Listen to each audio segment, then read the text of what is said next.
안녕하세요. 저는 초등학생 딸아이를 둘 두고 있는 30대 초반의 워킹맘입니다. 아이들이 초등학생이 되면 육아가 좀 쉬워질 줄 알았더니만 그것도 아니네요.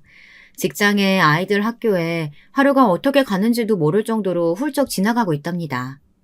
거기다 저희가 재작년부터는 어린 조카들도 키우고 있는 상황이라 보통 에너지로는 버티기가 힘들더라고요. 다행히 조카들도 이제는 어린이집이며 유치원을 다니고 있어서 그나마 숨통이 트였답니다. 남편도 최선을 다하고 있지만 애 넷을 키운다는 것이 어디 보통 일인가요? 물론 처음부터 큰 집의 아이들을 저희가 키운 것은 아니었습니다. 재작년 입에 담기 부끄럽기는 하지만 저와 형님의 난투극을 시작으로 한바탕 난리가 나며 엄청난 사건이 터졌거든요. 그 이후로 갈 곳을 잃어버린 아이들을 시부모님께서 키우신다고 하셨지만 시부모님께서 연세도 많으시고 몸도 불편하셔서 저희가 데리고 왔답니다. 아마 이 이야기를 듣고 계신 분들은 부모는 어디를 가고 저희가 데려다 키우는지 궁금하실 수도 있겠네요. 제가 지금부터 그런 상황까지 오게 된 이유에 관해 좀 이야기를 하려고 합니다. 저는 20살 동갑내기 남편을 만나 대학 졸업 전에 결혼을 했습니다. 대학교 CC로 시작했고 남편이 군대를 다녀오고 나서 저희는 진지하게 결혼을 결심하게 되었죠. 양가 부모님들께서는 너무 빠르다고 말리셨어요. 하지만 저희는 서로에게 확신을 가지고 있었기 때문에 결혼을 미루고 싶지 않았어요. 물론 겁이야 났죠. 새로운 세상이 열리는 것이나 마찬가지인데 무섭지 않을 리가 있나요? 당시에 무슨 배짱이었는진 몰라도 저희는 부모님의 우려를 뒤로하고 결혼식을 올렸답니다. 시집살이가 아예 없었다고는 말 못하겠네요. 요리도 제대로 못하고 살림에 관해서는 1도 모르는 애가 들어왔으니 시어머니 입장에서도 답답하셨을 거예요. 그래서 대학 졸업까지는 시댁에서 시부모님과 함께 살며 정말 많이 배웠답니다. 눈물 쏙 빠지게 혼나는 날도 있었죠. 그런 기억만 있는 것은 아니에요. 철없는 남편의 행동에는 저보다 더 길길이 뜨시면서 저 고생시키려고 데려왔냐고 아주 잡아먹을 듯이 남편을 혼내시기도 했었죠. 그래서 취업하고 독립했을 때는 살짝 아쉽기도 했답니다. 꽤나 울기도 많이 울었고요.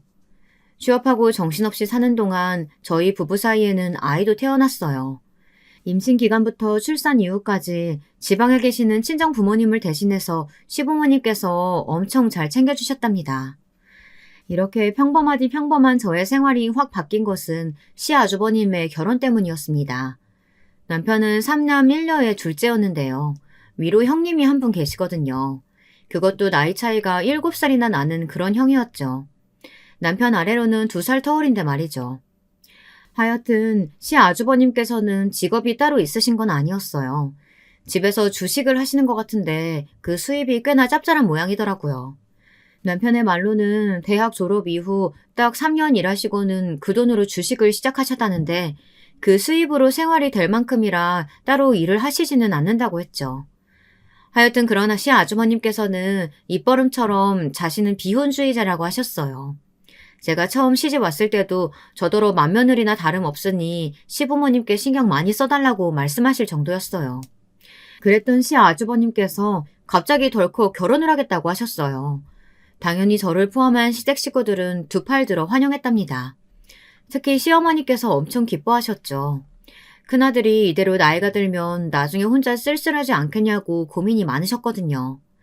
그래서 결혼할 여자를 데려와 인사를 하겠다고 했을 때 저는 무슨 잔치가 벌어진 줄 알았답니다. 그냥 평범하게 한식집 예약해서 보면 좋을 텐데 시아주버님께서는 집으로 데려오겠다고 고집을 부리셨죠. 그 말에 또 우리 시어머니께서는 상다리 부러질 정도로 음식을 마련하셨고요. 솔직히 시아주버님이 너무했다 싶기도 했지만 음식을 마련하시면서 좋아하시는 시어머니를 보니 저도 묵묵히 도와드릴 수밖에 없더라고요. 드디어 약속된 시간이 되었고 시아주버님께서 형님을 데리고 등장하시는데 정말 가족들 모두 입이 떡 벌어질 수밖에 없었답니다. 시아주버님과 함께 등장한 형님은 진짜 나이를 가늠할 수 없을 정도로 앳된 얼굴을 하고 있었는데요. 그냥 딱 봐도 갓 고등학교를 졸업한 것이 아닐까 싶은 그런 생각이 들더라고요. 시어머니께서는 얼마나 놀라셨는지 눈만 동그랗게 뜨시고는 저와 형님을 번갈아 바라보셨죠. 시아버지도 당황하시며 헛기침을 하시고는 시선을 한 곳에 두질 못하시더라고요. 왜 동공지진이란 말이 예능에서 많이 나오잖아요. 진짜 딱 그런 상황이었다니까요. 시아주버님께서는 그런 가족들의 분위기는 전혀 눈치채지를 못하신 것 같더군요. 술도 한 방울 안 마셨는데도 밝은 목소리를 내실 수 있다는 사실을 그날 처음 알았답니다. 인사해, 우리 가족들이야. 아버지, 어머니, 그리고 동생들이랑 재수씨. 내가 이야기했지? 나이 차이가 좀 나는 동생들 있다고. 안녕하세요. 처음 뵙겠습니다. 좀 더 빨리 만나 뵙고 싶었는데 이제야 인사드리네요. 어서 와요. 바쁜 사람 멀리까지 오게 한 건 아닌가 몰라. 들어와요. 카랑카랑한 목소리로 첫 인사를 하시는데 정말 어리구나 싶더라고요. 목소리에 나 어려요 라고 아주 도장을 찍었더라고요. 시어머니께서 그나마 가족들 중에서 가장 먼저 정신을 차리시고는 안으로 들어오라고 하셨죠. 안으로 들어가면서 가족들은 서로 눈을 마주하는데 말하지 않더라도 서로의 생각을 알겠더라고요. 안으로 들어간 이후에도 시댁 식구들은 다들 눈치만 보고 있었죠. 실례지만 나이가 어떻게 돼요? 너무 어려 보여서. 네, 보신 것처럼 어려요. 생일 지나서 25살이에요. 형님의 한마디에 다들 숨을 삼켰어요. 우리 막내 아가씨보다도 어리더라고요. 당연히 시아주버님과는 한 바퀴 돌고도 남았고요. 저는 평소 집에서 주식만 하시는 시아주버님께서 무슨 수로 형님을 만난 걸까 의문이 들었어요. 그래서 궁금함을 못 참고 슬쩍 물어보았죠. 어떻게 만났냐는 질문에 형님께서는 데이트 어플에서 만났다고 하더라고요.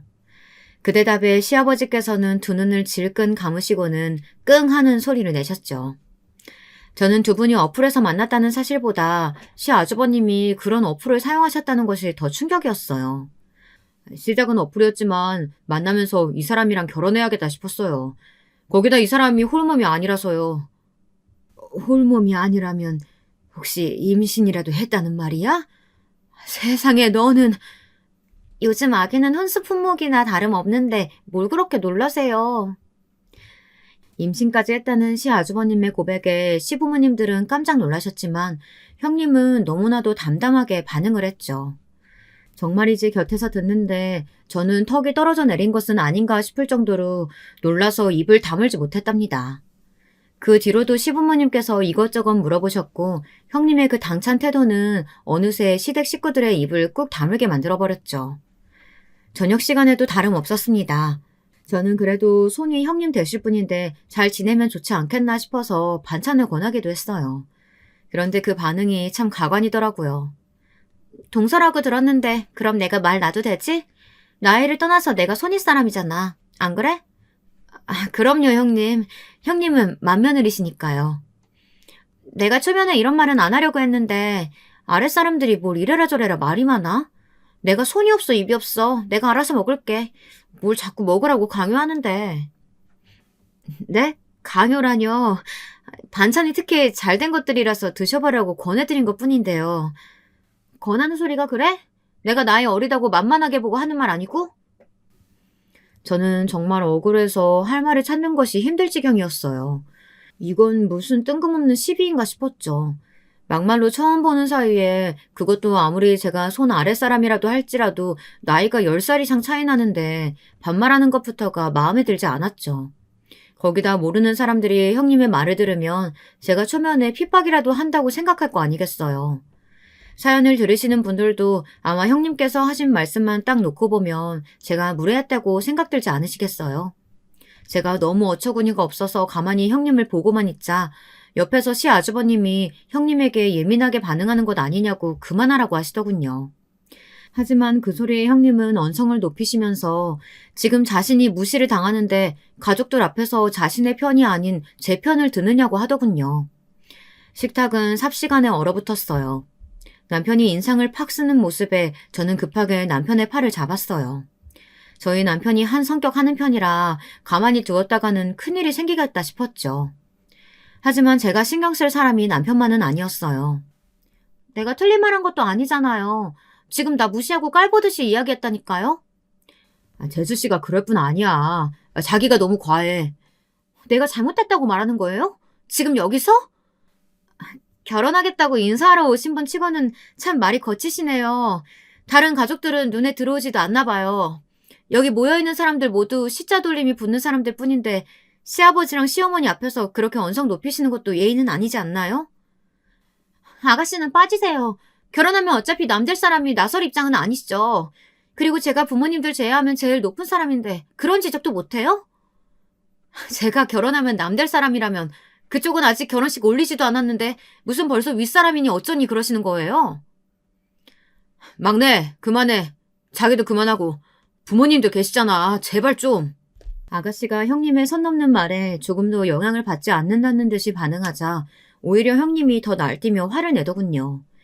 시아버지께서는 마음에 들지 않는다는 얼굴로 금방이라도 자리에서 일어날 기세였어요. 시어머니께서는 지금 자신의 눈앞에 펼쳐진 상황이 현실인지 아닌지 믿기 어렵다는 표정이셨고요. 저는 어떻게든 이 상황을 수습하고 싶어 제 의도는 전혀 그런 뜻이 아니었다고 앞으로는 조심하겠다고 말했어요. 남편은 왜 제가 사과하는지 이해할 수 없다는 듯 제 옆구리를 찔렀지만 저는 그저 좋은 날이라고 생각하고 들떠 계셨던 시부모님들께서 더 이상 기분 나빠하실 상황을 만들고 싶지 않았답니다. 그런데 그때까지 말이 없던 시어머니께서 조용히 한 말씀 하셨죠. 둘째의 말은 그저 음식 권하는 소리였을 뿐인데 그렇게 들렸다면 그 부분에 대해서는 할 말이 따로 없네. 그런데 아가씨, 우리 큰애랑 결혼할 사이라고 하니까 나도 첫째 며느리라 생각하고 말을 좀 넣을게. 네, 어머님. 그런데 정말 저를 업신여기는 말투였다고요. 내가 그 이야기 그만하라고 했을 텐데. 그리고 첫째보다 손 아래 사람인 것은 맞지만 나이는 훨씬 더 많으니까 반말을 쓰지 않았으면 좋겠다. 서로 존칭 써가면서 존중해주렴. 음식이 입에 안 맞으면 그냥 일어나도 괜찮으니까 식사 자리에서는 언성 높이는 일 만들지 말고. 형님은 시어머니의 부드럽지만 단호한 말씀이 마음에 들지 않는다는 듯이 인상을 찡그렸지만 강하게 제시하시는 시아주버님 때문에 결국은 입을 다물고 말았죠. 시아버지께서는 입맛이 없다고 하시면서 자리에서 일어나셨고 시어머니께서도 머리가 좀 어지럽다고 하면서 다음에 다시 봐서 이야기하자고 하시며 형님께 축객령을 내리셨답니다. 진짜 첫 인사 자리는 개판 그 이상도 이하도 아니었어요. 저는 그때 직감했습니다. 저는 형님과 좋은 사이가 될 수는 없겠다고 말이죠.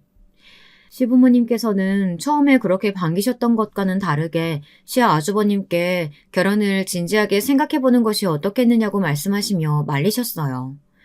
시아주버님께서는 형님이 아이를 가진 뒤 예민해져서 그런 것 같다고 말씀하시면서 앞으로는 이런 일 없도록 이야기해 두겠다고 하셨죠. 당연히 시부모님들은 그것이 문제가 아니라고 하셨지만 시아주버님의 의지를 꺾을 수는 없었어요. 결국은 날을 잡았죠. 그런데 결혼식을 준비하는 형님의 행동이 또 예상 밖이더라고요. 그날 인상으로 봐서는 화려한 결혼식을 원할 것 같았는데 형님께서는 부모님도 일찍 돌아가셨고 친척들도 없다고 하면서 그저 가족들끼리만 소소하게 결혼식을 열었으면 좋겠다고 하더라고요. 심지어 웨딩 사진이나 드레스도 필요 없다고 하면서 그저 가족들이 자신을 반겨주기만 하면 된다고 말하더군요. 저는 그날 만난 사람과 전혀 다른 사람인가 싶은 생각이 들었어요. 그렇게 예민한 사람이 갑자기 이렇게 나오니 정신을 못 차릴 정도였죠. 물론 그날 일에 대해 제가 사과를 한 적은 없었어요. 그저 아무 일도 없던 사람처럼 굴었을 뿐이죠. 하지만 결혼식 일주일을 앞두고 큰 사건이 터졌어요. 임신 중이던 형님께서 갑자기 병원에 실려가는 일이 벌어졌고 마음 아프게도 아이를 잃어버리는 사건이 터졌거든요.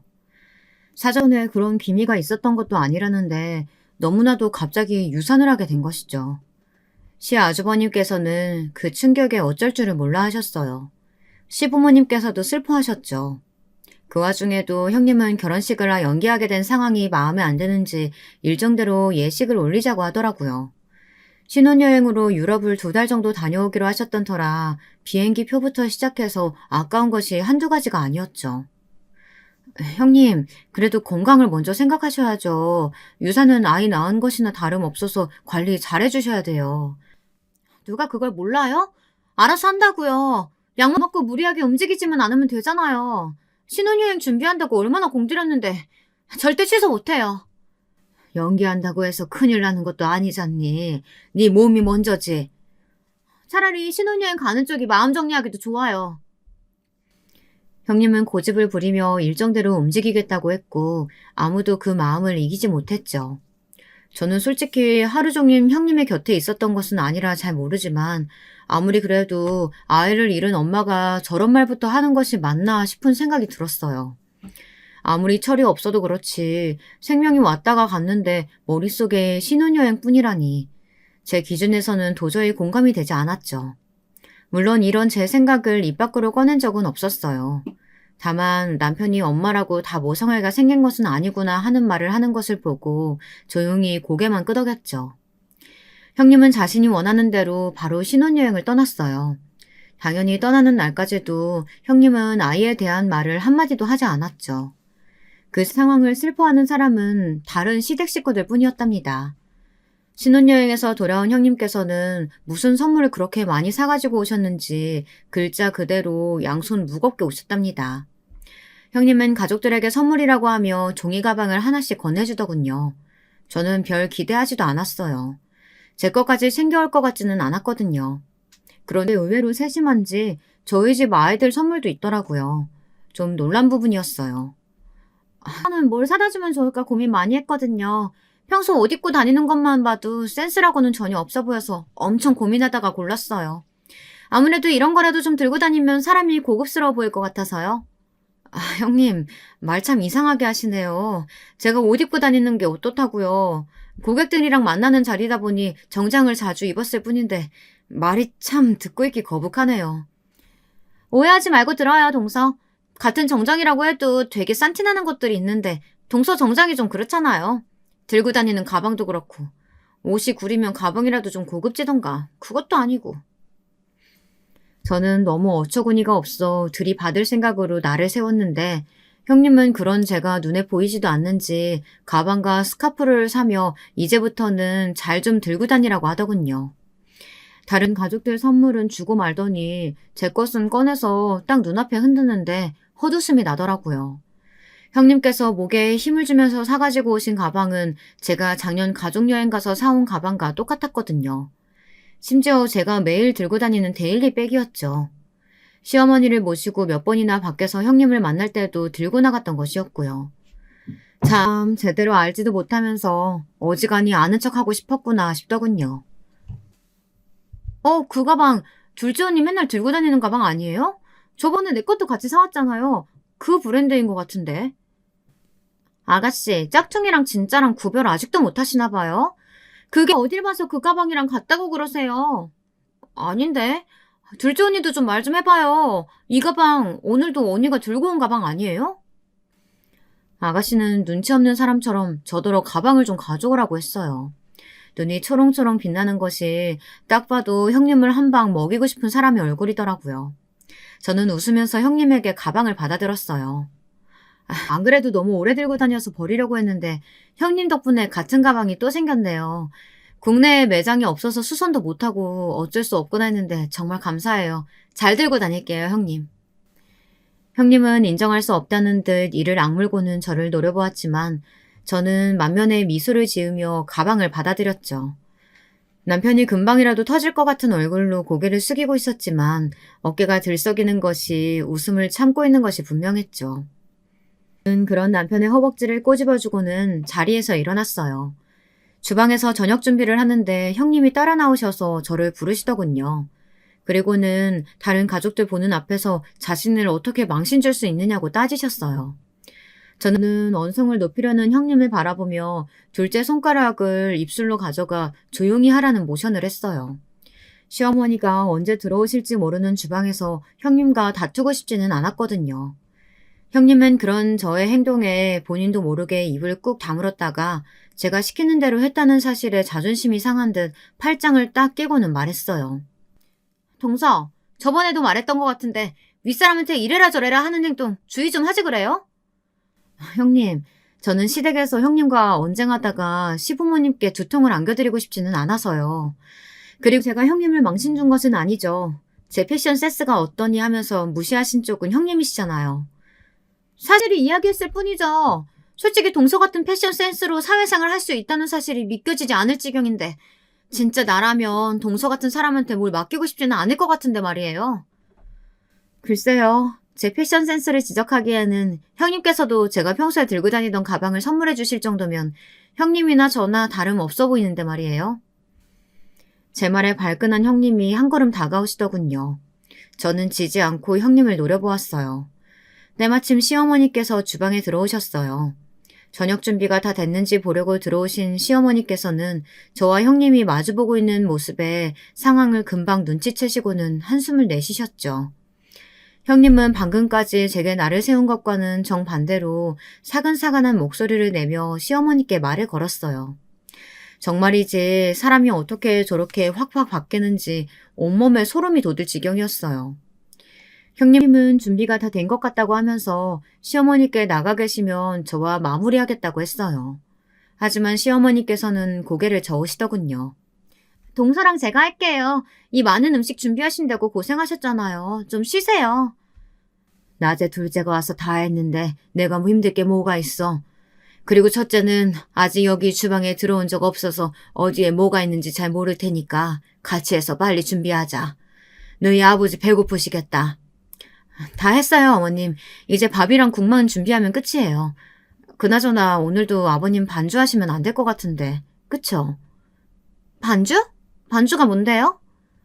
너희 시아버지가 저녁 드실 때마다 술을 한 잔씩 곁들이시거든. 그런데 둘째가 저번에 건강검진 권해서 다녀왔는데 술을 줄이라고 하더라고.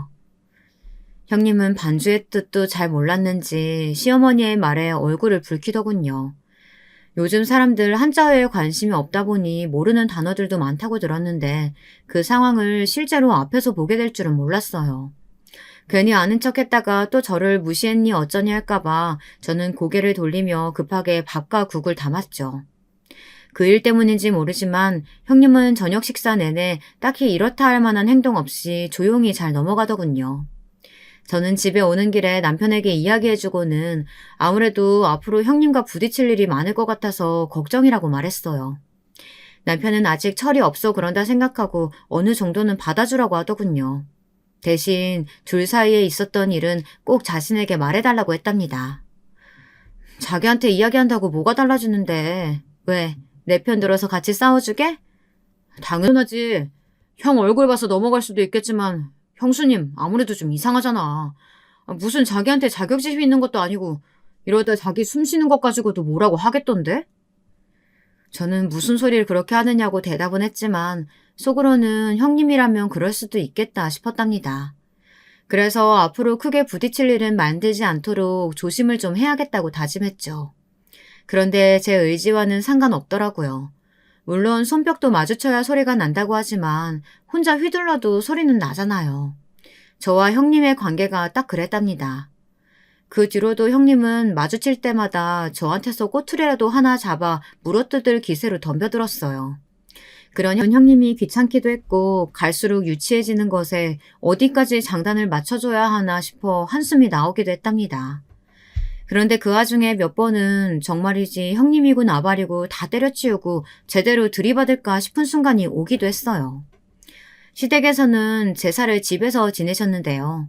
그렇다고 시부모님께서 거창하게 제사 음식을 차리시는 것은 아니었어요. 저희 친정에서는 제사라고 하면 진짜 음식한다고 하루 종일 주방에 있어야 했거든요. 그런데 시댁은 제사 음식이라고 해봤자 몇 가지 안 올리더라고요. 시댁은 줄곧 그래왔다고 하셔서 진짜 집마다 제사가 참 다르구나 싶었죠. 하여간 제사를 집에서 지내야 하는데 저야 직장이 있다 보니 반차를 쓰고 오후에 가겠다고 말씀드렸어요. 시어머니께서는 혼자서도 충분히 할 수 있다고 하시면서 형님도 있으니 너무 걱정하지 말라고 하셨죠. 저는 형님 때문에 더 걱정이란 말을 차마 하지는 못하고 알겠다고 했습니다. 저는 약속대로 반차를 쓰고 나오려고 했지만 나오는데 일이 터지는 바람에 원래 시간보다 두어 시간 늦게 나왔어요. 급하게 시댁으로 갔는데 어느새 음식을 거진 다 준비하셨더라고요. 예상도 못했는데 형님이 아침부터 오셔서는 시어머니를 도왔다고 하더군요. 저는 무슨 바람이 불었나 속으로 의아했지만 이빨린 소리라고 할지라도 고생하셨다고 늦어서 죄송하다고 형님께 말했습니다. 형님은 시어머니 눈치를 보는가 싶더니 이때다 싶었는지 바로 속사포처럼 말을 쏟아내더라고요. 진짜 직장에서 일하는 게 유세도 아니고 이렇게 중요한 집안 행사에 뒤늦게 나타나는 것은 좀 아니지 않아요? 내가 있었으니 망정이지 어머님 혼자서 이거 준비하셨다면 얼마나 힘드셨겠어요. 어머님이 괜찮다고 하셔도 동서 눈치가 있으면 아침부터 왔어야죠. 매번 시댁일은 혼자서 다 아는 사람처럼 굴더니만 이런 사소한 것조차 제대로 못하면서 그렇게 큰 소리 쳤어요? 형님께서 고생 많으셨던 건 알겠는데요. 어머니께서도 사전에 허락하셨던 부분이에요. 그리고 월말이라서 반차 쓰는 것도 힘든 상황이었어요. 거기다 일 터지는 바람에 다들 정신없는데 저만 빠져나올 수는 없어서 늦었네요. 어머니 죄송해요. 제가 늦었어요. 둘째가 월말에 바쁜 건 내가 제일 잘 알지. 첫째가 많이 힘들었나 보다. 그러게 혼자서도 할 수 있다고 했는데 아침 일찍부터 오더니만. 그래도 첫째 덕분에 수월하게 했어. 어머님 고생하시는데 어떻게 제가 그냥 있겠어요. 만사 제쳐두고 와야죠. 뭐가 중요한지 정도는 저도 알거든요, 어머님. 형님은 저더러 들으라는 듯이 말하더군요. 뭘 얼마나 고생했는지는 모르겠지만 그렇게 저한테 뻐기고 싶은 거라면 그렇게 하라는 마음으로 가만히 있었어요. 그랬더니 형님은 말이 점점 더 심해지더라고요. 오늘 제사 음식 간은 자기가 다 봤다고 말하면서 사실 그동안 저의 음식이 간이 맞지 않아서 다른 가족들이 많이 힘들었겠다 싶었다는 말부터 시작해서는 저를 그렇게 뭉개면서 자신이 돋보인다고 생각하는 사람처럼 아주 난리가 났더라고요. 저는 한 귀로 듣고 흘리고는 있었지만 만약 시어머니께서 함께 계신 것이 아니었다면 아마도 머리끄덩이를 잡는 한이 있어도 크게 싸우고 싶을 정도였답니다. 그뿐만이 아니었어요. 명절에는 더 가관이었어요. 명절 당일에 아침 차례가 끝나자마자 친정에 가라고 하셔서 준비를 하는데 따라와서는 자기는 인사드릴 친정이 없는데 누구는 좋겠다고 하면서 이렇게 명절 때 도망가면 마음이 편하냐고 하더라고요. 진짜 친정에 가는 것이 무슨 도망인지는 모르겠지만 어처구니가 없더군요. 저는 대꾸조차 할 필요성을 못 느껴 남편과 친정으로 왔는데요. 문제는 그날 저녁이었어요. 아가씨로부터 시어머니께서 쓰러졌다는 연락을 받았죠. 저와 남편은 깜짝 놀라 헐레벌떡 병원으로 달려갔습니다. 이게 무슨 일이냐고 물어봤더니 혼자 계시다가 순간적으로 마비가 오신 것 같다고 하더군요. 깜짝 놀랐어요. 연세가 있으시다 보니 큰일로 번지지 않을까 걱정했는데 다행히 그 정도는 아니었죠. 남편이 정식 수속을 하는 동안 저는 가족들 사이에 형님이 보이지 않는다는 것을 깨달았어요. 형님은 어디로 가셨는지 물었지만 아는 가족들이 하나도 없었죠. 아가씨 말로는 저희가 가고 나서 시부모님께서 시아주버님과 형님도 집에 가서 쉬라고 보내셨다는데 시아주버님만 와 계시더군요. 시아주버님은 형님이 잠깐 볼 일 있다고 해서 나갔다고 하시는데 연락도 안 된다고 하시더라고요. 형님을 다시 보게 된 것은 다음날 저녁이었어요. 꼬박 하루가 지난 것이나 다름없었죠. 그 시간 동안 왜 연락이 안 되었는지도 의문이었지만 외박이나 다름없는 이 상황에 대해 시아주버님도 별 말씀이 없으시다는 것이 의아했답니다. 시아주버님은 최근 형님께서 새로 일을 시작해보실 생각으로 자주 집을 비웠다고 하시면서 별일 아니라고 했습니다. 저는 어처구니가 없었지만 당사자인 시아주버님이 괜찮다는데 제가 나서서 뭐하러 말을 하겠나 싶어 가만히 있었어요. 늦게 도착한 형님은 마치 나라 잃은 사람처럼 엉엉 울면서 잠든 시어머니 곁에서 이게 무슨 일이냐고 소란을 피웠어요. 정말 동네 창피할 정도의 큰 소리였죠. 남편은 병원에서 이렇게 하시면 안 된다고 형님을 말렸지만 형님은 아주 눈물을 짜내면서 그칠 생각을 하지 않았죠. 결국 제가 나서서 형님을 데리고 밖으로 나왔습니다. 병실을 나온 형님은 언제 눈물을 흘리냐는 듯이 쓱 얼굴을 닦고는 제게 어떻게 된 영문이냐고 물었습니다. 저는 아는 대로 솔직하게 말했어요. 그러자 어이가 없게도 형님은 시어머니께서 그렇게 되실 동안 저더러 뭐 했냐고 묻더군요. 저는 영문을 몰라 고개를 갸웃거리며 무슨 소리냐고 했죠. 건강검진도 동서가 받게 해드린다고 하더니만 어머니 상태도 몰랐다는 말이에요? 혹시 알고 있었으면서 나한테 말 안 해준 건 아니고? 말이 되는 소리를 좀 하세요, 형님. 그리고 어머님 식단 관리를 포함해서 건강 체크 필요하다는 말씀 제가 분명히 드렸잖아요. 제가 뭘 비밀로 했다는 소리세요? 나한테 말 안 하고 어머님께 잘 보일 생각했던 것 같아서 하는 말이죠. 아니면 됐고요. 믿을 수는 없지만 이번은 그냥 넘어가겠어요. 앞으로 어머님이랑 아버님 건강 상태에 대해서는 확실하게 공유하자고요. 다른 생각하는 것 아닌가 의심받지 말고요. 저는 형님의 의미를 알 수 없는 소리에 무슨 의심을 하셨느냐고 물었어요. 형님은 알면서 왜 모르는 척 하느냐고 했지만 저는 정말 형님의 생각을 알 수 없었거든요. 그러나 곧 형님의 입에서 나온 말에 저는 정말이지 그 자리에서 그딴 말을 하는 형님의 주둥이를 사정없이 비틀고 싶었습니다. 혹시 두 분 재산을 따로 빼돌리려고 그러는 거 아닌가 했지. 동서 막말로 시부모님께 아양 떠는 이유 다 재산 때문 아니야? 들어보니까 초반에는 시부모님 모시고 살았다던데 그때부터 다 계획 있었던 거 아니냐고. 진짜 가만히 듣고 있으니까 어처구니가 없네. 형님, 입 밖으로 나온다고 다 말은 아니거든요. 형님은 그런 생각만 하고 사시는 것 같은데 저랑 형님을 같이 두고 말하지 마세요. 형님은 누구에게 뒤집어 씌우느냐고 소리를 질렀고 저는 대놓고 형님에게 말을 섞고 있다가는 같은 부류의 사람처럼 여겨질 것 같아 말하기 싫다고 하고는 병실로 들어갔죠. 형님이 저를 붙들려고 하는 것이 고스란히 느껴졌지만 저는 냉정하게 팔을 쓱 빼버렸답니다. 그 일을 계기로 저는 완전 형님과 모르는 척하고 지냈습니다. 아주 철저하게 무시했죠. 재산이 어쩌고 하는 순간 이 사람은 상종해서는 안 되겠다 싶었거든요. 물론 가족 모임에서 만나는 것은 어쩔 수 없었지만요. 눈치가 빠른 시어머니께서는 저와 형님 사이에 무슨 문제가 있는 것은 아닌가 걱정하셨지만 저는 아무 말도 하지 않았답니다. 대면대면한 사이는 꽤나 오래갔습니다.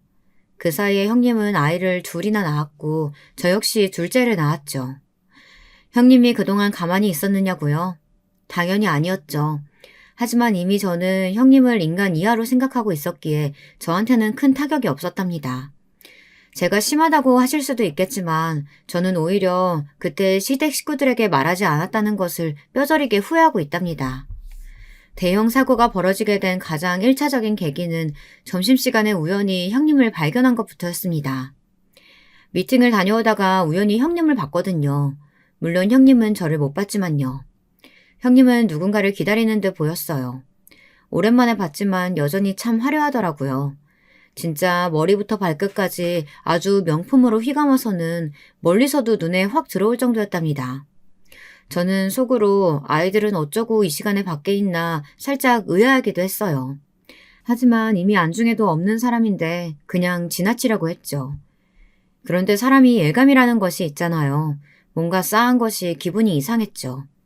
그래서 동료에게 근처에서 커피나 좀 마시자고 하면서 들어갔어요. 그리고는 2층에서 바로 도로가 보이는 곳에 자리를 잡고 형님을 관찰했습니다. 얼마 지나지 않아 형님 앞에 차가 한 대 서더니 남자가 내리더군요. 형님 또래로 보였어요. 저는 무슨 일인가 싶어서 자세히 봤죠. 형님과 가볍게 포옹을 하더니 남자가 조수석 문을 열어주었고 형님이 웃으시면서 타고 가더군요. 솔직한 제 감상은 형님이 바람이라도 난 것 같았어요. 제가 형님을 마음에 들어하지 않았기 때문일 수도 있었겠지만 그런 기분이 들었거든요. 하지만 증거라고 할 것은 하나도 없었죠. 저는 찝찝한 기분이 들었지만 우선은 좀 더 두고 봐야겠다고 생각하고 넘겼어요. 하지만 이 시간에 형님은 어디로 가는 걸까 궁금해졌죠. 이날의 일은 며칠이 지나도 잊혀지지 않았어요. 계속 떠올랐죠. 문제의 난투극은 그 일이 있고 얼마 되지 않아 생겼습니다. 원래 해마다 시댁에서 김장을 했거든요. 아주 살얼음 판을 걷는 그런 날이나 다름없었죠. 저와 형님이 마주하는데 평탄할 일이 있겠습니까? 그런데 형님이 요리조리 김장하는 날만 되면 나타나지 않더라고요. 이런저런 핑계를 대는데 저는 오히려 좋았어요. 보기 싫은 사람을 안 봐도 되니까요. 그런데 이번 김장에 형님이 온다고 하더라고요. 대신 제가 좀 늦게 가게 되었죠. 동료 중 하나가 상을 당하는 바람에 제가 어쩔 수 없이 미팅을 다녀왔어야 했거든요. 그래서 오후 늦은 시간이 되어서야 시댁에 도착할 수 있었습니다. 집안은 온통 김장 준비로 발 디딜 틈이 없었죠. 그나마 제가 절인 배추를 주문해둔 덕택에 시간은 좀 줄었지만 그래도 할 일은 많잖아요. 저는 늦어서 죄송하다고 말하며 다급히 앞치마를 챙겨서는 시어머니께 다가가 남은 것은 제가 하겠다고 하며 들어가서 쉬도록 권했죠. 아가씨도 제가 손이 빠르니 금방 할 수 있을 것 같다고 하면서 시어머니를 부축하며 일어났고요. 그렇게 시어머니께서 들어가시고 저는 자리를 잡았습니다. 형님은 서툰 손놀림으로 양념을 절인 배추에 묻히고 있더군요. 그 모습에 며칠 전의 장면이 떠올랐지만 저는 말하지 않고 조용히 빠르게 일을 시작했어요. 동서는 늦었으면서 미안하다는 말도 없어? 사람이 왜 그렇게 예의가 없어? 늦을 수밖에 없다고 미리 연락드렸잖아요. 그리고 오자마자 죄송하다고 했는데 형님은 못 들으셨나 봐요. 아니, 어머님께 말고 나한테 말이야. 나한테 사과해야 될 거 아니야. 형님께요? 형님께 왜요? 형님도 오신 지 1시간도 안 되셨잖아요. 제가 회사에서 나올 때 어머님께 전화드렸는데 형님도 안 오셨다고 하던데요. 제 지적에 형님이 할 말을 잃은 듯이 하더니만 그래도 자신이 먼저 왔으니 사과는 해야 하지 않겠느냐고 하더군요. 저는 건성으로 미안하다고 한마디 하고 말았죠. 하지만 제 이런 말이 형님의 발작 버튼이라도 누른 것인지 벌떡 일어나서는 들고 있던 배추를 제 쪽으로 던지더라고요. 양념이 사방으로 튀었죠. 저는 인상을 쓰며 이게 무슨 짓이냐고 했지만 형님은 이미 눈이 돌았는지 다른 배추를 들어 제 쪽으로 던졌답니다. 형님, 미치셨어요? 지금 이게 뭐 하는 짓이에요? 음식 가지고. 미친 건 너겠지. 너 때문에 내가 다 하고 있었잖아. 그런데 뻔뻔하게도 사과도 없이 뭐라고? 형님이 하기는 뭘 했다고 다 했단 소리라세요. 진짜 어처구니가 없어서. 적당히 좀 하세요. 그렇게 어설프게 일하면서 큰 소리는. 제 말에 형님은 화가 나셨는지 알 수 없는 소리를 지르며 제게 달려들더니 제 뺨을 때리더군요. 정신이 번쩍 들었어요. 아주 별이 보일 정도였죠. 어찌나 손이 매운지 귀가 멍하더라고요. 하지만 저는 이 순간을 기다린 사람처럼 바로 손을 뻗어 형님의 머리끄덩이를 잡았어요. 형님이 먼저 시작했어요. 이거 쌍방인 거 아시죠? 뭐가 어쩌고 어째? 이거 안 나? 내가 너 가만히 안 둬? 저는 형님이 발버둥 치는 것을 피하면서 머리털을 다 뽑아버릴 기세로 이리저리 흔들었어요. 제가 손하기 힘이 많이 센 편이라 형님은 아프다고 고래고래 소리를 질렀어요. 제 손을 떼어내려고 손톱을 세워 휘둘렀지만 저는 그 손마저 붙잡고는 세게 이리저리 흔들었죠. 형님은 제가 흔드는 대로 이리저리 휘둘렸고요. 형님의 소리에 놀란 아가씨와 시어머니께서 달려나오셨어요. 시어머니께서는 눈앞에 펼쳐진 난투극에 할 말을 잃은 듯 멍하게 바라만 보셨죠. 아가씨는 빠른 속도로 제게 다가와서는 둘째 언니가 참아야지 왜 똑같이 굴고 있느냐고 손을 놓으라고 하더군요. 저는 내키지 않았지만 더했다가는 시어머니께서 쓰러지실 것 같아 그 손을 놓았죠. 당연히 내동댕이 치면서 말이죠. 손에는 형님의 머리카락이 한 움큼이었지만 저는 쓱 앞치마에 닦으며 시어머니께 소란을 피워 죄송하다고 말했어요. 형님은 눈물 범벅이 된 얼굴로 저를 손가락질하며 고래고래 소리를 질렀죠. 경찰에 신고를 하겠다는 말부터 시작해서 아주 온갖 저주를 퍼붓더군요. 감히 나한테 이따위로 하고 괜찮을 줄 알아? 내가 너랑 너희 남편, 애새끼까지 다 가만히 안 둘 거야. 나한테 와서 싹싹 빌어도 용서 안 해줄 거라고. 알았어? 누가 먼저 시작했는데요. 먼저 손 올리신 쪽은 형님이잖아요. 그리고 어디다 대고 반말이세요? 분명히 서로 존칭하기로 했잖아요. 너 같으면 이 상황에서 말이 예쁘게 나올 것 같대? 부식하게 힘만 세가지고 진짜 지긋지긋해 이놈의 집구석! 그 뒤로도 형님은 입에 담기 힘든 말들을 쏟아냈고 저 역시 그냥 넘어가는 법 없이 받아쳤죠. 이런 저와 형님의 싸움에 시어머니께서는 불같이 화를 내셨답니다. 정말이지 그런 모습은 시집와서 처음 보는 모습이었어요. 결국 김장이고 뭐고 다 꼴도 보기 싫다고 하시며 안으로 들어가셨고 아가씨도 난투극 때문에 엉망이 된 배추를 보며 이건 다 버려야겠다고 한숨을 내셨죠. 형님은 진이 다 빠졌는지 주섬주섬 일어나서 저를 노려보고 후회하게 만들어주겠다고 하고는 나가버렸죠. 아가씨는 좀 참지 뭐하러 여기까지 상황을 만드느냐고 했지만 저는 솔직히 속이 좀 시원했어요. 한 방 먹여준 기분이 들었거든요. 하지만 그 난투극이 있던 며칠 뒤 형님은 저에게 맞아서 생긴 상처라고 하면서 말도 안 되는 진단서를 끊어 집으로 보냈더군요. 아니 머리 좀 잡아당겼는데 갈비뼈에 금이 가고 얼굴에 멍이 들었다고 하는데 저는 어처구니가 없었죠. 그날 그렇게 갈 때만 하더라도 상처 하나 없이 씩씩거리며 나간 사람이 형님이었거든요. 그런데 갑자기 저 때문에 병원에 입원했다니 누가 믿겠습니까? 거기다 피해 보상금이라고 5천만 원을 요구하는데 그냥 가만히 있을 수가 없었죠. 5천만 원이요? 제가 왜요? 형님, 이 진단서 맞기는 해요? 뺨을 맞은 쪽은 저거든요. 얼굴에는 손 하나 댄 적도 없는데 얼굴에 멍이 들었다고요? 그럼 내가 거짓말했다고? 내가 말했지? 후회하게 해준다고. 이 진단서 온 동네 다 뿌려버리기 전에 닥치고 우선 5천만 원이나 가져와. 정신적 피해 보상금은 따로 받을 테니까. 지금 해보자는 거죠? 제가 순순히 돈을 낼 것 같아요? 그건 알아서 하고. 그나저나 그 집 애들 미래도 참. 엄마라는 인간이 무식하게 힘으로만 해결하려고 하는데 뭘 배우겠어? 제 아이들까지 들먹거리면서 헛소리를 하는데 정말이지 이대로는 못 참겠더라고요. 안 그래도 납작이 되지 않는 상황인데 형님의 미친 소리는 제 속에 불을 질렀죠. 저는 죽어도 못 준다고 하고는 진단서에 나와 있는 병원으로 찾아갔어요. 진단서에 나와 있는 의사를 만나 물어보고 싶었거든요. 그런데 형님은커녕 진단서를 끊어줬다는 의사도 없더군요. 진단서에 나온 의사는 이미 그 병원을 나갔다고 하더라고요. 제약회사에서 뒷돈을 받다가 잘렸다고 하면서요. 그 순간 머릿속을 스치고 지나가는 기억이 하나 있었어요. 바로 형님을 태우고 간 남자의 모습이었죠. 저는 의사 사진을 좀 보자고 이야기했고 사진을 확인한 순간 깜짝 놀랄 수밖에 없었습니다. 제가 본 남자가 바로 그 의사였더라고요. 저는 그 길로 아가씨에게 찾아가 모든 이야기를 했습니다. 아가씨가 변호사라 상담할 사람이 아가씨뿐이었거든요. 아가씨는 문서 위조에 진단서를 핑계로 제게 돈을 요구했다는 것은 경찰에 신고할 문제라고 하면서 분노하였습니다. 저는 형님께는 절대 돈을 줄 수 없다고 했고 아가씨는 자신이 맡아서 해주겠다고 하며 저에게 절대로 형님을 상대하지 말라고 하더군요. 아가씨가 나서서 해결해 주신다는 것이 좀 미안하기는 했지만 저는 시키는 대로 가만히 있었답니다. 그렇게 이 상황이 엄청난 사건을 몰고 올 줄은 꿈에도 생각하지 못했어요. 갑자기 아가씨가 일이 커져버렸다고 하면서 아는 검사가 좀 만나자고 한다고 같이 가자고 하잖아요. 도대체 왜 검사가 튀어나오는지 몰랐지만 저는 아가씨가 하자는 대로 움직였죠.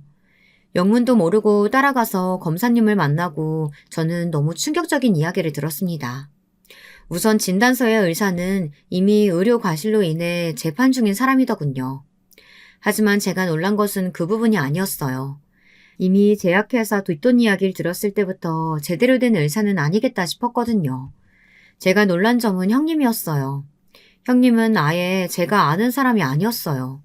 거기다 그 의사라는 놈이랑 결혼까지 한 상태였고요. 어안이 벙벙했어요. 아가씨는 거의 숨이 넘어갈 정도로 화를 내더니 당장 시 아주버님께 전화를 걸어 모든 이야기를 했죠. 저는 이런 사실들을 시 아주버님께서 모르고 계셨다는 것이 믿기지 않았어요. 아니, 혼인신고도 했을 테고 등본만 떼봐도 다 알 수 있는 일을 아이 둘이나 낳을 때까지 몰랐다는 것이 말이 되냐고요. 알고 보니 아이들은 시 아주버님 아래에 올라와 있었어요. 결혼한 기록도 없는 시 아주버님 밑으로 말이죠. 정말 욕이 저절로 나오더군요. 이 사실을 알고 시아버지께서는 쓰러지셨고 시어머니께서도 별반 다르지 않았죠. 시아주머님은 아예 문을 걸어 닫고는 방 밖으로 나오려고 하지 않으셨고요. 아이들을 봐서라도 정신 차려야 한다고 남편이 몇 번이나 찾아갔지만 소용이 없었죠. 결국 남편이 우리 집으로 아이들을 데려왔답니다. 정말이지 믿을 수가 없겠지만 이 모든 일이 일주일 사이에 벌어졌어요. 저는 무슨 일이 있어도 형님을 잡아야겠다고 생각했어요. 하지만 제가 사실을 알고 있다는 것을 어떻게 들었는지 돈을 요구하던 형님은 쥐 죽은 듯이 조용해졌고요. 그래도 형님이 모성애가 있으면 애들 보러 오지는 않을까 싶었는데 그런 생각이 조금도 없는지 그림자도 보이질 않더라고요. 저는 초조한 마음으로 하루라도 빨리 잡히기를 기도하면서 기다렸습니다. 사건이 터진 뒤 3개월 정도 지났을까요? 드디어 형님이 붙잡혔다는 소리가 들렸어요. 너무나도 반가운 소식이었죠. 저는 한달음에 경찰서로 찾아갔죠. 평소와 다름없는 형님이었어요. 그리고 함께 있던 남자는 그 의사놈이었고요. 저를 발견한 형님은 무슨 짐승들이나 낼 법한 소리를 지르며 모든 것이 저 때문이라고 하더군요. 나중에 알았지만 형님은 처음부터 재산을 노리고 시 아주버님께 접근을 했답니다. 우연히 어플에서 알게 된 시아주버님이 주식으로 성공해서 별다른 직업도 없는 사람이라는 것을 알고 유혹을 해 재산을 남몰래 따로 옮기고 있었던 것이었죠. 실제로 시아주버님 재산의 절반은 이미 명의가 의사놈으로 바뀌어져 있더라고요. 제가 의문이었던 것은 그렇게 재산을 노린 사람이 아이를 낳고 살았던 이유를 모르겠더라고요. 하지만 유전자 검사를 하니 첫애만 시아주버님의 아이지 둘째는 아버지가 누군지 알 수가 없었어요. 그 의사놈의 자식도 아니었다는 것이 너무나도 충격이었답니다. 이 모든 것을 다 알게 된 시아주버님은 정신이 나간 사람처럼 며칠을 우시더니 소리 소문도 없이 사라지셨어요. 아이들 둘만 남기고 말이죠. 양육비는 충분히 보내줄 테니 잘 키워달라고 하더군요. 저는 솔직히 시아주버님이 불쌍하다는 생각은 들지 않았어요. 아이들을 이렇게 무책임하게 버리고 자기 아픔만 생각하는 사람이 뭐가 불쌍하겠어요. 아이들이 가엾죠. 형님은 법적 처벌을 받는다는데 뭐 그건 저희와는 아무 상관이 없지 않겠습니까? 그저 친권 정리만 빨리 처리했죠. 친권도 정말이지 어처구니가 없더라고요. 조금의 망설임도 없이 포기하더군요. 자기가 낳았지만 솔직히 짐이었다고 하면서 말이죠. 만약 제가 그 자리에 있었다면 아마도 형님의 뺨을 몇 대는 올렸을 거예요. 아무것도 모르는 아이들을 대신해서 말이죠. 하여튼 저의 난투극이 불러온 것이나 다름없는 이 대사기극은 아마 영원히 잊지 못할 것 같습니다. 저의 사연 끝까지 들어주셔서 감사합니다. 여러분, 두 번째 사연 시작하기 전에 좋아요, 구독 꼭 눌러주실 거죠? 그럼 두 번째 사연 바로 시작합니다. 안녕하세요. 굉장히 두서없는 사연글이 될까봐 걱정이 앞서지만 제가 사연에 빠지다를 보면서 늘 한 번쯤은 나도 사연을 보내보고 싶다는 바람을 품고 있었거든요. 소소하기도 하고 어찌 보면 크기도 한 이 바람을 실현해보고 싶다는 일념하에 사연을 신청해보게 되었습니다. 저는 그냥 나이 많은 아줌마예요. 아직 할머니라 불릴 정도는 아니라고 스스로 그렇게 생각을 하고 있네요. 제가 작문 공부를 해본 것도 아니고 그저 사연에 빠지다의 애청자, 그리고 독서를 즐겨 하는 것만 믿고 배짱을 부리면서 사연을 적어보는 것이니 내용이 좀 왔다 갔다 하고 정신이 없어지더라도 부디 너른 이해를 부탁드릴게요. 왜냐하면 제가 배움의 끈이 길지는 않은 사람이었거든요. 저는 일남일녀의 집안에 장녀로 태어나고 자랐습니다. 아래로는 남동생이 하나 있었던 것이죠. 그리고 저희 남매는 어렸을 때부터 부모님의 부부싸움을 지켜봐야만 했어요. 상당히 불안정한 정서를 가지고서 컸던 것만 같아요. 저 11살인가 12살 때였는데 아버지께서 웬 생전 처음 보는 여자를 집에 데려오신 적도 있었어요. 어디 한번 엄마라고 불러봐봐. 어때? 예쁘지? 니네 엄마보다 더 예쁘지? 이 예쁜 언니가 엄마 해줬으면 좋겠어? 그렇게 원하면 어디 이 언니야한테 엄마라고 불러봐봐. 그러면 아빠가 그렇게 만들어줄 테니까. 저를 앞에 앉혀놓곤 그 여자를 향해 엄마라고 불러보라면서 종용하시던 아버지의 모습. 그 당시에도 정말로 충격적이었습니다. 그리고 세월이 지나면서 그 순간을 떠올릴 때마다 충격은 점점 더 짙어졌던 것만 같아요. 저는 아버지라는 존재에 대해 그 어떤 기대감이나 존경심을 가지고 있지 않았습니다. 사춘기에 들어서면서부터는 완벽하게 그렇게 되었죠. 저 중학교 재학 중에 아버지는 기어이 집을 나가셨습니다. 없는 형편에서 그나마 집에 있던 일말의 현금, 그걸 다 챙기신 채로 말이죠. 허망하게 앉아있는 엄마를 달래드리는 건 저의 몫이었네요. 엄마, 차라리 잘된 걸지도 몰라요. 그 사람은 우리한테 아빠 같지도 않은 아빠였어요. 나는 그런 아빠는 필요 없다고요. 그냥 우리끼리 잘 살아요. 네? 삶에 대해 의지를 놓아버리시는 듯 했던 엄마는 다시 기운을 내기 시작하셨고 저희 남매를 위해 부지런히 일을 다니셨습니다. 아버지라는 불행이 떠나간 뒤에 그 자리를 채운 것은 남동생이었습니다. 저는 진짜 그 녀석이 그렇게 잘할 줄은 몰랐어요. 마치 피는 못 속인다는 말을 증명하기라도 하는 것처럼 남동생은 아버지가 떠나신 이후로 지독한 사춘기를 겪으며 천하의 문제아가 되어갔습니다.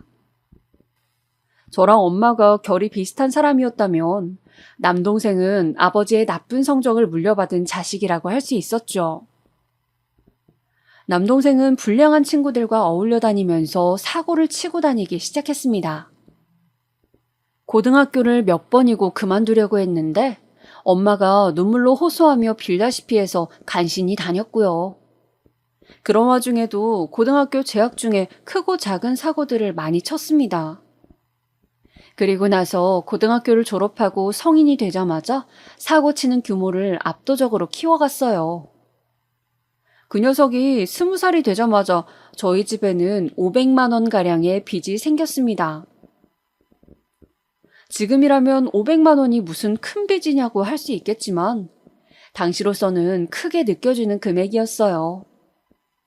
특히나 엄마의 수입이 적은 편이었고 저 또한 당시 사회초년생으로서 얼마 못 벌던 시절이었으니까요.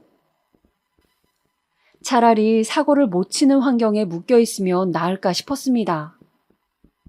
남동생이 군입대를 했을 때 엄마와 저는 이제 앞으로 최소 2년 이상은 걱정거리가 없을 것이라고 생각했어요. 하지만 남동생은 휴가를 나와서는 도박장에 출입을 하였습니다. 나중에 늘어난 빚을 알게 되었을 때 얼마나 허무하고 어이가 없었는지 몰라요. 진짜 미안해. 숨기려고 숨긴 건 아니었고 그냥 엄마랑 누나한테 손 벌리기 싫어서 나 혼자 해결하고 싶어서 그래서 지금까지 말을 못하고 있었던 거야. 남동생이 엄마랑 제 앞에서 눈물을 아주 질질 짜면서 그렇게 말했을 때 저는 전혀 공감이 가지도 않았고 그 모습이 불쌍하게 보이지도 않았어요.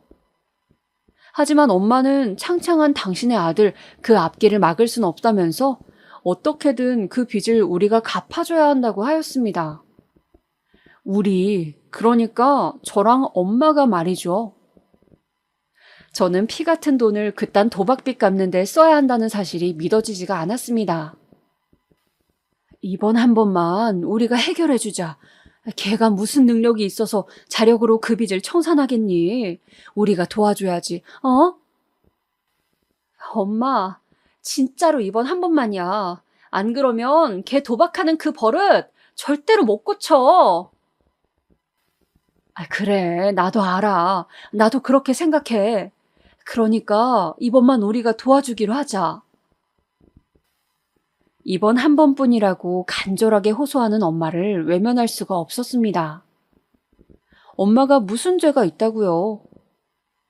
그래서 진짜 있는 돈 없는 돈 다 털어서 남동생의 빚을 다 갚아주었습니다.